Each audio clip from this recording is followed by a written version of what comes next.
அனைவருக்கும் வணக்கங்க. தேசிய முற்போக்கு திராவிட கழகம் யாரோட கூட்டணி அமைக்க போறீங்கன்னு பத்திரிகையாளர்களாகிய நீங்கள் தொடர்ந்து கேட்டுக்கிட்டே இருந்தீங்க. அதற்கான விடை இன்றைக்கு அறிவிச்சாச்சு. தேசிய முற்போக்கு திராவிட கழகமும் திராவிட முன்னேற்ற கழகமும் இன்றையிலிருந்து நம்ம கூட்டணியை உறுதி செய்திருக்கிறோம்.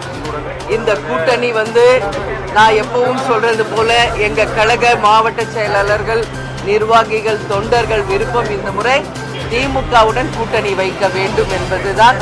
அந்த வகையில எங்க கழகத்தை சேர்ந்தவர்கள் விரும்பிய இந்த கூட்டணியை கேப்டன் இல்லாத இந்த நேரத்தில் அமைஞ்சிருக்கிறது. கேப்டன் 2016 இந்த கூட்டணி அமைய வேண்டியது.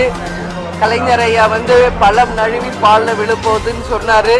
ஆனா 10 வருஷம் கழிஞ்சு தாமதமாக இன்றைக்கு இந்த கூட்டணி உறுதியாகி இருக்கிறது என்பதை இந்த நேரத்தில் நான் மகிழ்ச்சியோடு தெரிவித்துக் கொள்கிறேன்.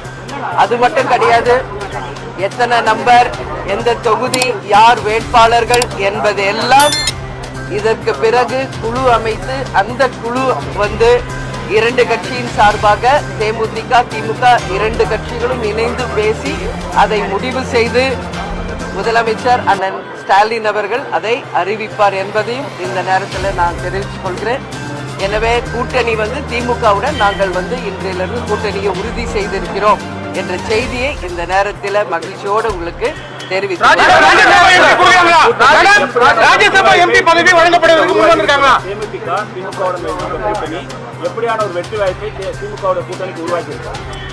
நான் சொல்றேன்னா இன்னைக்கு திமுகவுடன் தேமுதிக முதல் முறையாக நாங்க கூட்டணி அமைத்திருக்கிறோம். இது ஒட்டுமொத்த தமிழக மக்களும் சரி, 2 கழகத்தை சேர்ந்தவர்களும் கூட்டணி கட்சியை சேர்ந்த அனைவரும் மிக சந்தோஷத்தோடு இந்த கூட்டணியை வரவேற்றிருக்காங்க.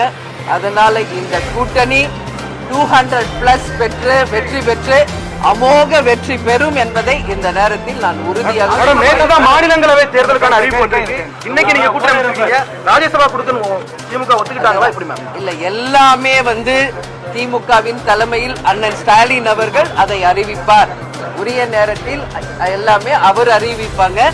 இன்னைக்கு நாங்க கூட்டணியை உறுதி செய்திருக்கிறோம். இப்ப நான் சொன்ன மாதிரி குழு அமைத்து அந்த குழுவின் மூலம் எத்தனை நம்பர், எந்த தொகுதிகள் எல்லாம் பேசி தலைமையில் இருக்கும் அண்ணன் ஸ்டாலின் அவர்கள்